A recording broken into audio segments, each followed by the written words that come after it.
मोदी सरकारचं करायचं काय? इंधन दरवाढ करणाऱ्या सरकारचा, पेट्रोल डिझेलची दरवाढ करणाऱ्या सरकारचा, पेट्रोल डिझेल दरवाढ करणाऱ्या सरकारचा, मोदी सरकार, फेकू सरकार, फेकू सरकार. तर म्हणजे गेले 3 दिवसापूर्वी जवळजवळ 3 रुपये पेट्रोल डिझेल मागे ह्या शासनाने म्हणजे मोदी सरकारने या ठिकाणी वाढवलेले आहेत. तुम्हाला माहिती असेल आज पण सकाळी 1 रुपया पेट्रोलमध्ये आणि डिझेलमध्ये 1 रुपया परत वाढ झालेली आहे.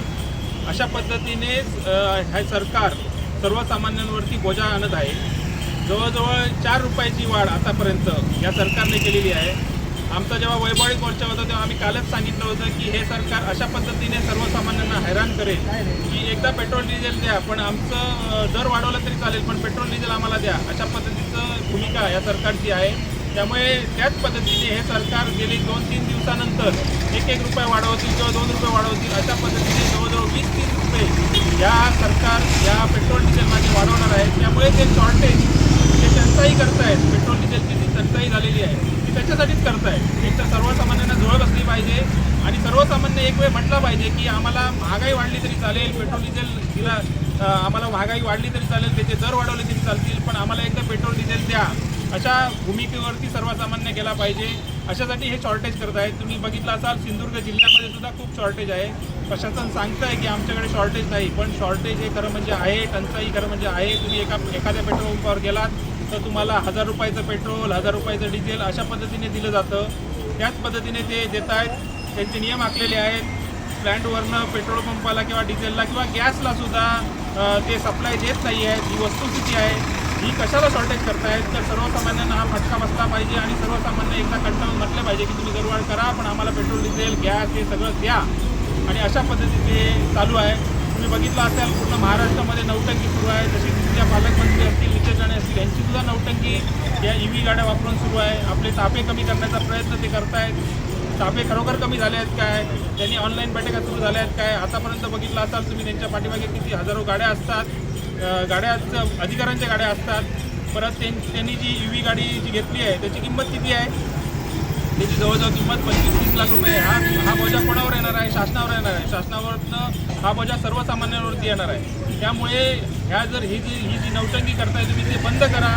खरं म्हणजे आंतरराष्ट्रीय बाजारपेठेमध्ये ज्या क्रूड ऑइलच्या किमती वाढल्या आहेत त्याच्यामुळे या कंपन्या सांगतात की आम्हाला ह्या दर वाढवावा लागणार आहे.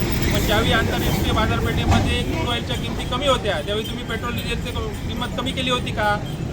काय कमी केली नव्हती. कारण 65 रुपये ह्याच्यावरती बॅरल होतं.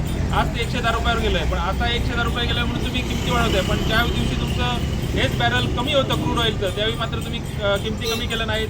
हे आंतरराष्ट्रीय धोरण जे आहे ते पंतप्रधान मोदी यांचं चुकलेलं आहे.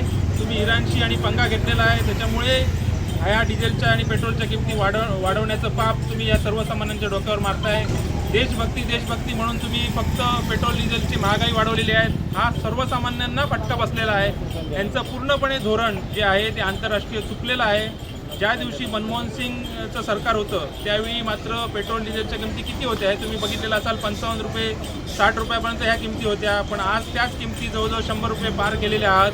त्यावेळी क्रूड ऑइलची किंमत खूप मोठी होती. आतापेक्षाही जास्त क्रूड ऑइलची किंमत होती तरी पण ते पेट्रोल डिझेल त्या किमतीला मिळत होतं. पण आज तुम्ही बघितलं असाल की ह्या पेट्रोल डिझेलच्या किमती वाढवलेल्या आहेत. पेट्रोलियम कंपन्यांना ह्याच्यामध्ये खूप मोठा नफा यामध्ये झालेला आहे. त्यामुळे ह्या सर्वसामान्यांना झळ झोपवत बसतात. त्याच्यासाठी हे आमचं देवगड तालुक्यातील हे आंदोलन आम्ही करत आहोत.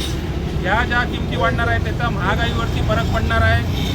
ट्रान्सपोर्टच्या विषयावरती फरक पडणार आहे. भाजीपाल्याच्या विषयावरती फरक पडणार आहे. मोठ्या लोकांना ह्याच्या झळा बसणार नाहीत. ह्या झळा बसणार आहेत कोणाला तर सर्वसामान्यांना ह्या झळा बसणार आहेत. आणि ह्या सर्वसामान्यांना झळा बसणार आहेत म्हणून आम्ही या रस्त्यावर आज शिवसेनेच्या माध्यमातून उद्धव बाळासाहेब ठाकरे शिवसेनेच्या माध्यमातून आम्ही रस्त्यावर आहोत. हे दरवाढ होता कामा नये अशी सर्वसामान्यांची भूमिका आहे, मागणी आहे. त्यांच्यासाठीच आम्ही या रस्त्यावर उतरलेलो आहोत. त्यामुळे सरकारने याचा विचार करून ही दरवाढ होता कामा नये. जे तुम्ही वाढवणार आहेत दर ते तरी थांबवले पाहिजेत आणि जे दर वाढवले आहेत ते तुम्ही कमी केले पाहिजेत. या भूमिकेवरती आम्ही ठाम आहोत.